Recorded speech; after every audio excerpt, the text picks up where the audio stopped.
as was said, I'm Melinda Loberg, and I am one of the board members of Navigator Homes of Martha's Vineyard. Another board member, Patty Moore, seated back there, is probably the singular driver of the greenhouse homes model of nursing home care coming to the island in the form of Navigator Homes. So she has agreed to be here also, mostly to talk a little bit more in depth about the greenhouse model, because it's really different from what all of us have experienced with senior elder care, nursing home care. Probably a lot of you have driven down the Eggertown Vineyard Haven Road in the last couple of months and seen some transformation of the landscape down there. Originally there was a lot of, oh my God, that's going to be big, and where are all those trees going, etc. You know, the clearing is only a portion of the 26 acres that the land actually is. There will be 15 acres left in conservation, which is left, still forested, in the back of the lot. And Sheriff's Meadow has been tapped and has agreed to be the contractor, the caretaker of, okay, I'm going to stand over here closer to the mic. Yeah, it's for Patty. Right. At any rate, Sheriff's Meadow is going to be taking care of that land. So what has happened since maybe the first time you've heard about the Navigator Homes project? I just want to go through a little bit of history and then bring you up to date on what's happening right now, what we expect to be happening soon. First of all, Navigator Homes' purpose is to replace Windermere. Windermere was built in 1996, and currently, because of the fact that during COVID, they had to reduce the number of people sharing rooms, they didn't have the full complement of patients they would have, or residents, and they also were having staffing issues. They lose about $3 million a year that the hospital has to cover. So the hospital really had an incentive to find a better solution, and they put out an RFP, and it was responded to, and the who won was Navigator Homes of Martha's Vineyard. And we have been working ever since then. So Martha's Vineyard Hospital obtained the land with a generous sale by the Norton family in Eggertown. They got Navigator Homes as their chosen contractor to bring a new model. The Eggertown Town Meeting actually had to amend their zoning regulations to allow for the combination of senior housing to house staff for both the hospital and Navigator Homes, because as you all probably know, staffing of anything on the island is a real challenge due to housing. So the hospital really wanted to consolidate some of their housing by building it along with Navigator's building of their center. We have worked very hard over the last year and a half to obtain all the local permits. We went to the Martha's Vineyard Commission, and you know how that can be very thorough, and it was. The Eggertown Board of Health, the Eggertown Planning Board. We also had to go through a process at Massachusetts Department of Public Health.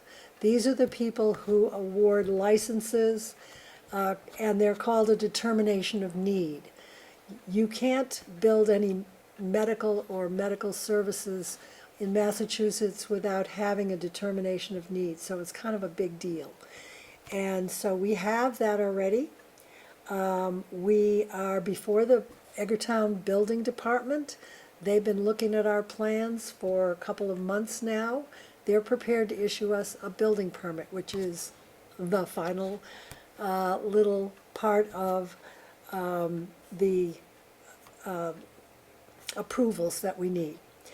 One of the best things that happened to us was that Hebrew Senior Life, which is a really stellar healthcare organization in the state of Massachusetts, very highly regarded, is agreeing to be our management team. So when we build the buildings, it'll be Hebrew Senior Life that manages the services there.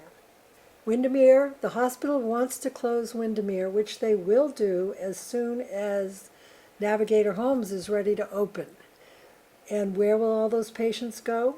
Those people who live in Windermere right now, all of them are offered transfer to Greenhouse, to the Navigator Homes. And very likely, all of them will say, yeah, I want to move there. Wait till you see it. So I'd like to ask Patty to now sort of explain to you a little bit about the difference in a greenhouse model of care and the traditional model that we've had. Greenhouse is not like a greenhouse where you grow plants, although that is certainly a frequent question. And there will be lots of plants, but that's not the model for the greenhouse. It is, however, a hope where older people, for whom lots of people think life is over, is a place where people can grow, even though they are in a nursing home. And as Melinda has been very clear, it is a skilled nursing facility. It's a skilled nursing building.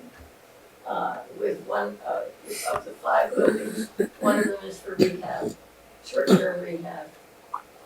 And that will have anybody from, a 10-year-old who falls and has a really bad break and needs some rehab to work in a couple of days, to somebody who has a broken hip or a replaced hip who needs rehab for a week, or a more serious longer-term rehab. The other 4 are nursing homes, each little mini nursing homes, if you will, related to each other by staff. But we use the word real home because the greenhouse assumption is that it's important to have it a home, not an institutional setting. And that home means that they're not the usual bells and whistles. You don't have to have your meals at 6 o'clock in the morning and be woken up for a shot. It's much more, and all of the kinds of things that you think of as institutional. We have made and greenhouses make every effort to change that, from the design of the house to the ways in which people's days unfold. Staff are committed to this concept of having elders really be partners in living the kind of lives they want to live. So there's a lot of attention paid to what kind of food do you like? When do you usually eat? When would you like to eat? Would you like to have a snack today? Residents can, if they're mobile and able to go into the kitchen with a staff person and make cookies. Or just hang out in the kitchen and watch the staff do other things and make cookies. So I hope you're getting the sense of designed for living, not just for sitting and waiting for something else to happen. Second, meaningful life. That's implicit, obviously, in the real home, but it also, as the staff are primarily, the largest percentage of them will have CNAs, or certified nursing assistants. There are 5 clinical staff that attached to the staff, but it is not a usual institutional top-down hierarchical decision-making process. The staff are involved, CNAs are involved in the decisions about what happens on a daily basis. They, with the residents, make up the menus in each house, and the houses may very well have different menus because the food that they eat may be different favorite foods. The CNAs staff are called Shabazim, which means falcon in Persian. I can't really tell you where they came across that name, but it's certainly different than the usual staff in a nursing home, that's for sure. it is the elders' abilities to control what happens in their days. That doesn't mean that we don't expect to have a very large percentage of people who, either when they come in or eventually, have to handle dementia, because that seems to be the story of nursing homes. So I'm not trying to sugarcoat this and say, this is not an assisted living facility, it is a nursing home. But within that parameter, greenhouses are committed to the belief that people can live and continue to live meaningful lives in a much more limited way as they age. And one of the things that greenhouses found over time is that people live longer in greenhouse nursing homes than they live in institutional homes. I think because they just have more control over what happens to them. For whatever series of reasons, the statistics hold up on that. Okay, thirdly, in addition to those two, the staff are empowered in a way that most staff in nursing homes are not. It's pretty hierarchical, top-down. Orders are given, and this is the way the day is supposed to go. The staff are the real generators, if you will, of the program, along with the residents who live there. They also receive 120 hours of certification every year, and we are required to say that we will provide that to the staff on an ongoing basis. And greenhouse is known around the country. There are 367 greenhouses elsewhere in the country, you all should know. And greenhouse is known for the way in which it keeps relationship with new and old greenhouses, and we've become part of a network, which I like the advantage of because people learn from each other and those learnings are shared among that network. The greenhouse staffing is used a coaching approach, so that rather than a directive approach, the staff are defined goals for themselves in terms of growth. Their supervision is based on what they want to be able to do, the skills they want to be able to develop, and their training is to that same set of goals. The clinical support team, who are the usual social workers, nurses, recreation, psychologists, the normal nursing home requirements. We certainly will continue to meet all of the requirements of the Department of Public Health. Linda has mentioned this. You don't get the determination of need without jumping through a lot of holes, requirements.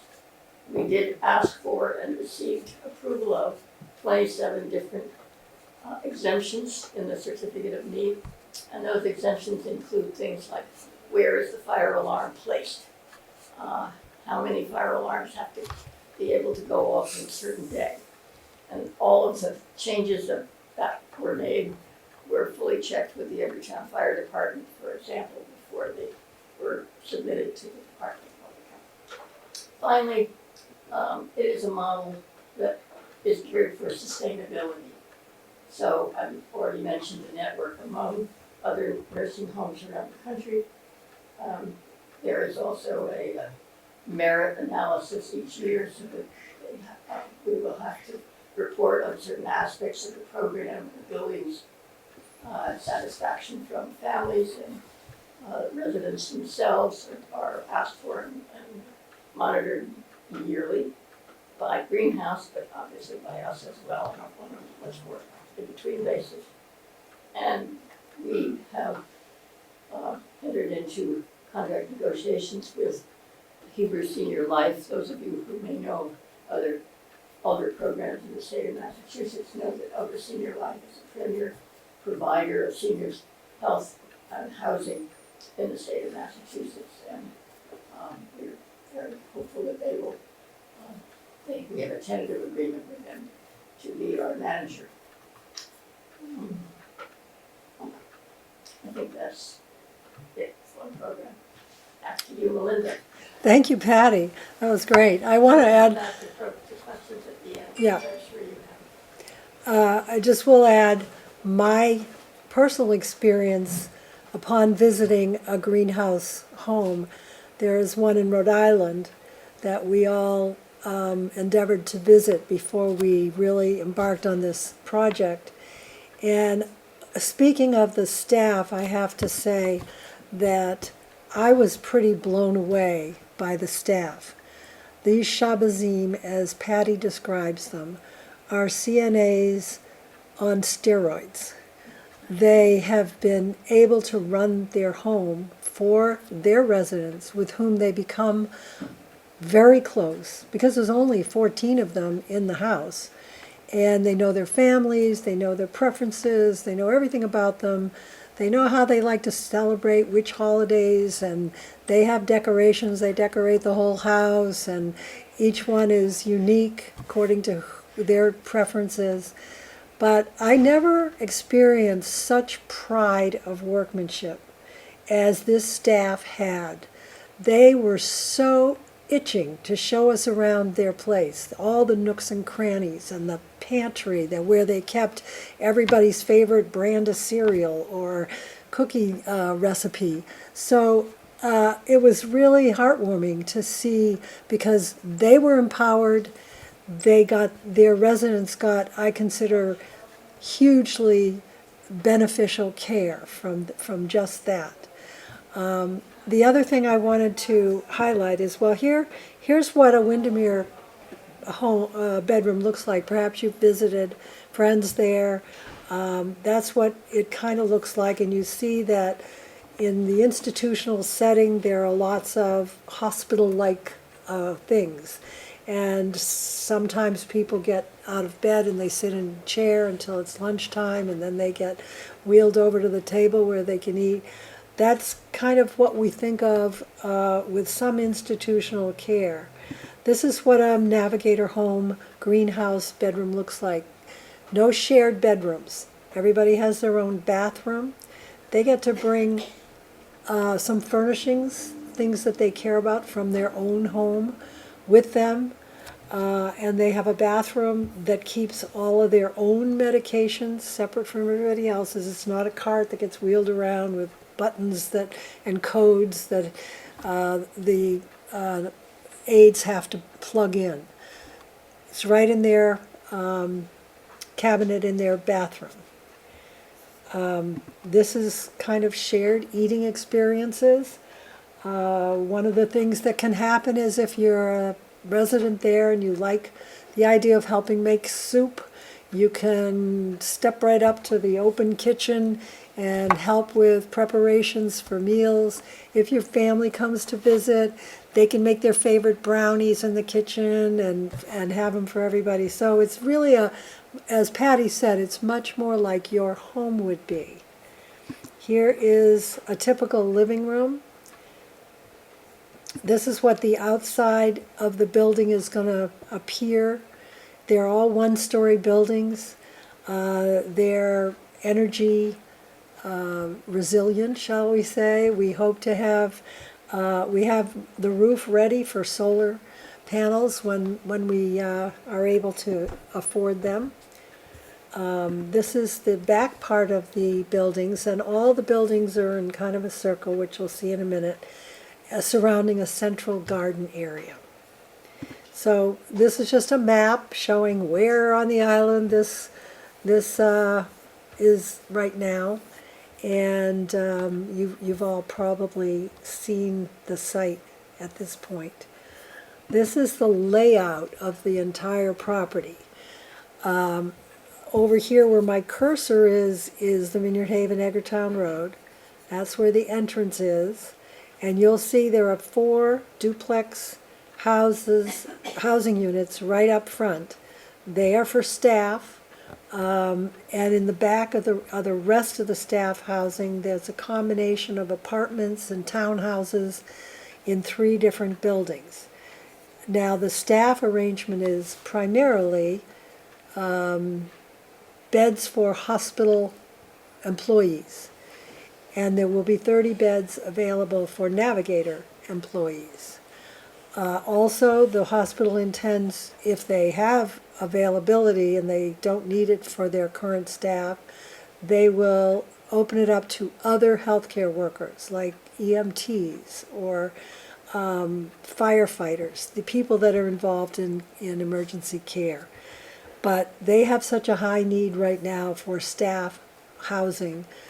You know that the hospital really can't even fill out their staff due to the lack of housing. So they are primarily motivated to be able to fulfill it. Now these 5 gray, these are our Navigator homes. They're basically identical in design, and they all have 14 bedrooms in them and a kitchen dining room. They have a lovely screen porch, they have patios outside, and lots of pathways interconnecting them. So, as I said before, this is what the demographics of Windermere look like right now. The average age is 87 years old. 80% of them are women, and 100% of them are island residents. Most of them are not high-income earners or have an average income of $24,000 or less. This qualifies them to be supported by Medicaid. There's no extra out-of-pocket expenses, and we expect, and this is very important in the bold, 61% of future Navigator residents to be supported by Medicaid and Medicare. Medicare has a certain short-term program that they support. However, none of these payments cover what it costs to provide skilled nursing care. So there will be a certain percentage of people who can pay out of pocket for their stay there. And because they can do that, it supports and sort of augments the ability of us to also have a lot of Medicare patients. And that is the only way nursing homes can really balance their budgets and make sure they can provide care, to have some private pay patients. This is a sort of a outline of what the cost of building is going to be. And I want to tell you that this slide is a little out of date right now, so I would not want to spend a lot of time on it.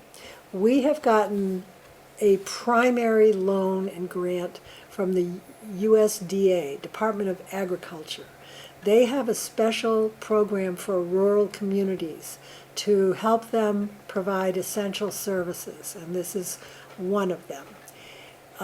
They have provided, as you can see, $53 million. They have recently increased that amount because of inflation and the fact that our bids, when we finally went out to bid for construction, were higher than we expected. We went back to the USDA and they gave us a little more money. Right now, I'm not going to say we don't need any donations, but we do have all of the money we need committed for construction of these 5 buildings. And what we will be coming back to the community for very shortly, once we get started on construction, is help in developing good programs for our seniors. We will have indoor and out, some typical things that nursing homes always have brought in for their seniors: music and arts and entertainment, and we also hope to add some outdoor programming with pathways, and we hope to involve the larger community by inviting them in. We would love to have Boy Scout groups and Brownie groups, and kids come throughout the year, and other senior groups, and the Lions Club, and all of the island organizations we hope to recruit, and especially places like Featherstone and the arts community. So we will be needing more donations and building up a fund for providing those kind of things and supporting the residents with quality programming. We all know that we really need this, this building, this project, because it has several benefits. One, of course, the most direct one is it helps families on the island find quality care for a family member instead of having to send them off island and not be able to be hands-on and visiting them regularly. It provides the hospital with extra space within the hospital to rededicate to other services for all islanders. And hopefully it will be a huge addition to senior services on the island. What can you do to help us? You can talk to people about the project, spread the word around. We do accept donations, and this is the post office box address for sending donations. And if you want to be more involved, if you have some interest in helping, you can contact myself or Patty or Polly Brown, who isn't here, but everybody probably knows who she is too. So I'm going to open it up. These are the board members currently on our board. So I'm opening up to questions or comments. Anybody have a question about what we've been talking about? What is the total amount of residents? I think you said 14 in a home? Yep. There's 5 And homes. there's 5 homes. Well, there'll be Okay, 4 fine. homes because the 5th one, as Patty said, will be dedicated to rehab. Okay, So 4 homes, do the math. Yeah, right. 4, 14's, 64, I think it is. yeah. Right. And there is no facility in it for memory care? It's just going to be nursing care? Nothing is going to be specifically dedicated to memory care, but everything is dedicated to memory care. It'll be a mixed group of residents who qualify for skilled nursing care. And that means that some of the daily functions of life they can't necessarily do on their own, and they are not able to provide it in their home. These are the people who would be residents there. Thank you. When you mentioned family care, what did you have in mind? I said it would be good for families, so that they wouldn't have to send one of their loved ones somewhere else to live and be cared for. Vineyard families struggle very mightily when they have a parent or a family member who needs skilled nursing. They stress mightily about it because there's an actual reduction in the availability of skilled nursing across the state. Several homes have closed.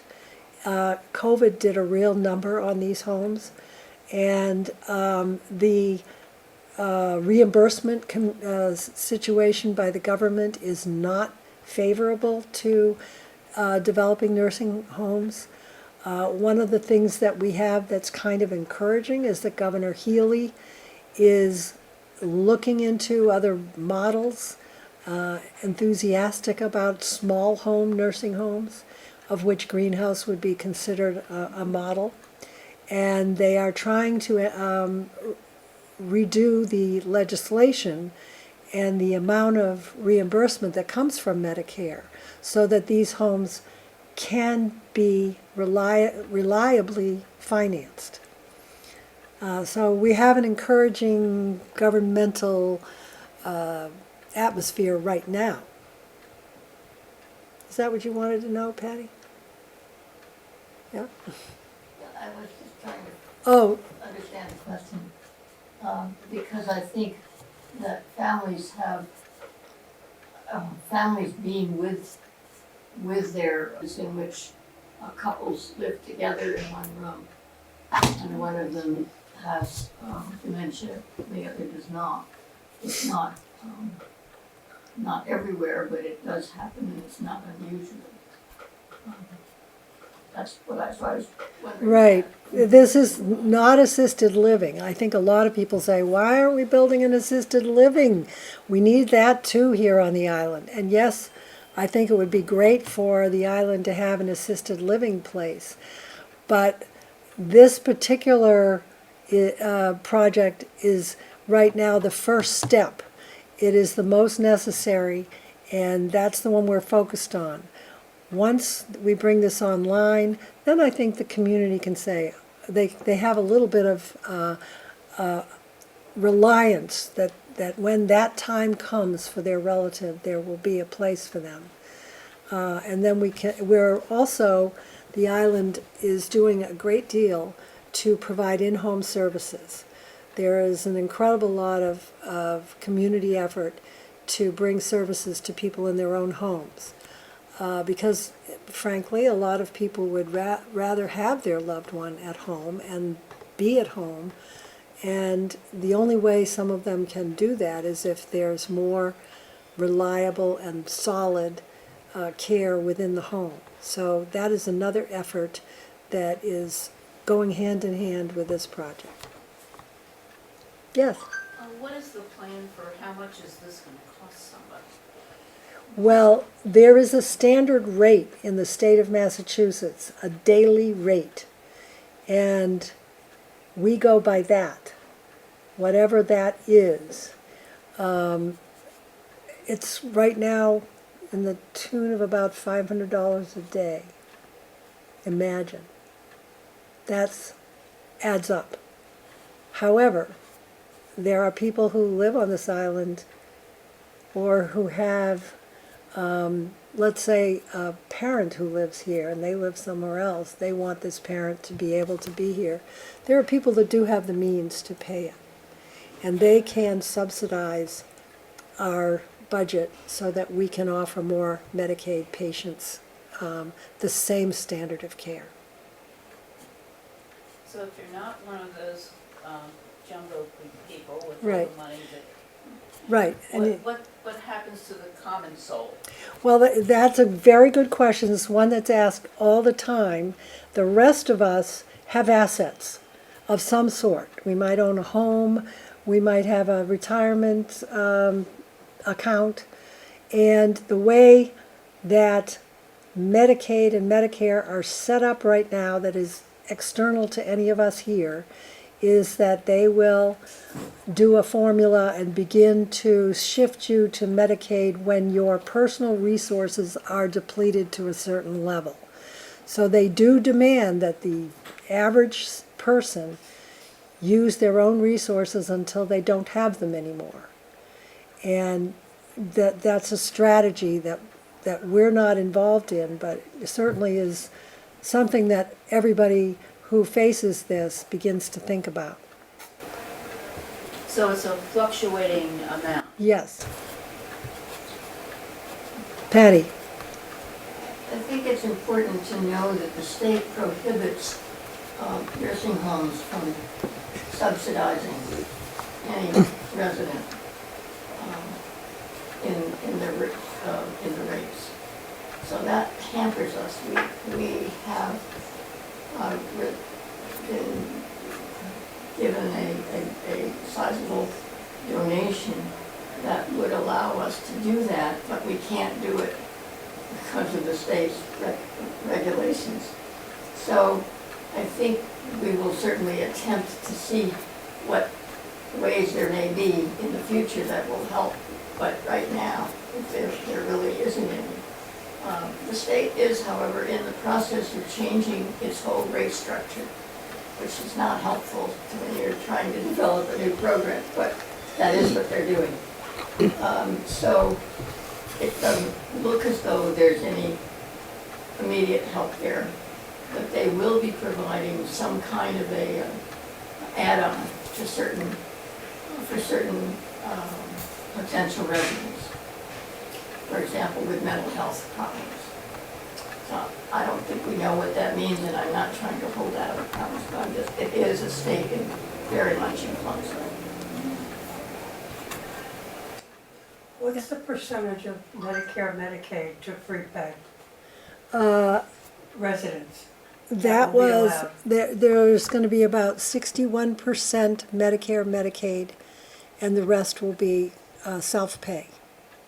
And that is going to vary, because when when the intake people, when Hebrew Senior Life is managing, they will have some criteria that they evaluate an incoming resident with. And they have to meet those criteria, first of all, that they need skilled nursing. And once they do, then they look at their balance within the skilled nursing center to find out where they can put this person. But so sometimes we'll have more than 61% and sometimes less, depending upon who's applying at the time. I have no questions. Well, come back to you. Does the Navigator Homes concept ever, anywhere in the country, get involved in assisted living? England. Assisted living. Assisted. There are some assisted living greenhouses, not a large percentage of them, maybe 30 or so out of the 360%, under 400. Right. I'm just saying of the future, I realize this is Yes. not, you know, That I'm sure that's what Melinda said, we would very much like to do that, but it's not, the urgent need appeared to be Navigator first of all. I understand. There wouldn't be one. So, Yeah. no, it's a very good idea, Ben. Obviously, it's something that is needed. well, so many people move off island for that, I mean. Yes, it's true. Absolutely. Yeah. And Did you have a it question? wouldn't surprise me if it was developed privately, but I. Yeah. Yes. I presume that you would have, that there will be more people wanting to go in than that there will be spaces. Given that, how will you choose who will be the first residents? The first residents are people who are currently in Windermere. Okay. They will all be transferred over day one. How Yeah. many people are? What are there, 28 right And how now? many will the new facility accommodate? 64. How do you choose then? We actually have a waiting list that has developed. You have a question about that? I was gonna ask, on behalf of some of our folks, how one gets on that waiting list if they're not currently. Well, I would suggest that there's a, let me go to this. Polly Brown is keeping a waiting list. She's on our board. So just like anywhere, when somebody walks through the door and they qualify for the services, they don't go out to the community and say, anybody else need this now because I'm about to take this space up with this person. No, you're there, you need the service, you meet the criteria, you are welcome. But, I'm not in that field, thank God, because I wouldn't want to have to, make those choices. But they are almost made for us by the list of criteria that people have to qualify for. And Hebrew Senior Life, this is what they do. This is their business. And I'm sure they don't want to have to turn anybody away. But when you run out of beds, you run out of beds. And then they have a list of other options for people, just like they do now at Windermere. If you go there and they want to send you somewhere else, they give you the places in Falmouth and other Mashpee and so forth. Yeah. How does one get on the list? You write to Polly Brown. You say, I'd like to be on the waiting list for the new Navigator homes.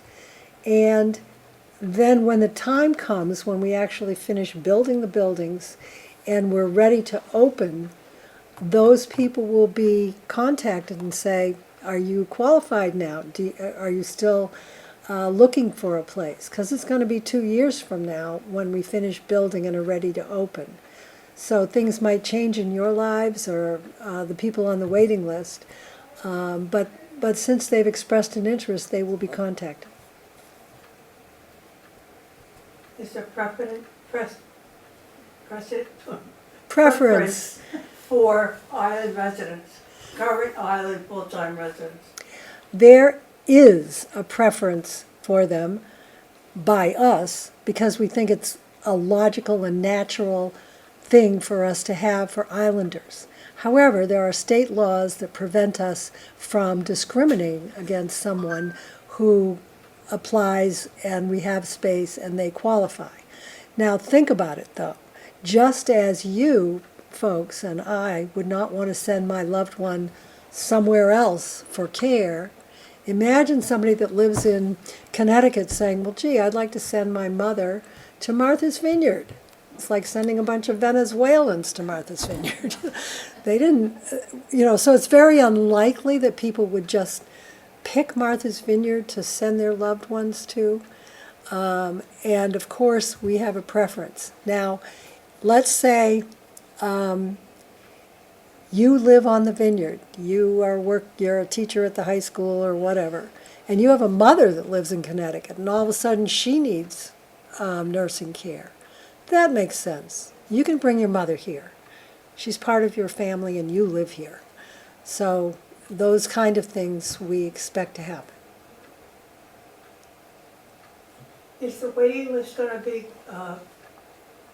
qualified before the No. list is actually established? No, Or not we- until the building is done? The waiting list is existing right now. We don't ask people a lot of questions when they want to be on the waiting list. We just put their name and contact information there. And when the time comes that we are ready to open, that's when people get qualified. Would it be useful, do you think, to have a presentation for the COA outreach workers and services directors in exactly the intake process and criteria now? I'm really asking. Right, I don't know how I'm you, interested in it, but I'm also asking the staff who are here because I think their reach would be bigger. I think their reach would be bigger too, but I don't think we know because we I haven't, won't know the future, but it might be useful and answer some direct questions. Right. To have people able to know now. yeah. And I also think it would be useful for people to have somebody that's an expert in Medicaid and Medicare to explain the nuances to all of us. Yeah.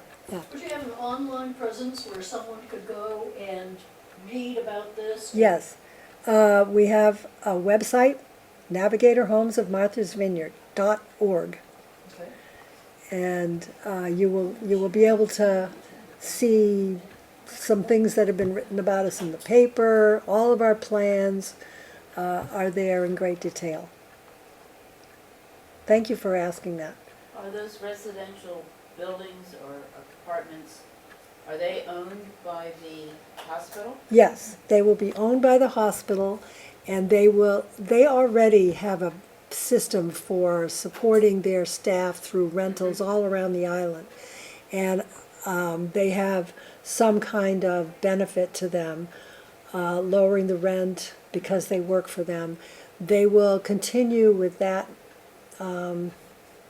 mode of acting, and we will figure out the same sort of process for the employees of Navigator Homes to be eligible for one of those spaces. Will long-term care insurance be accepted? Yes.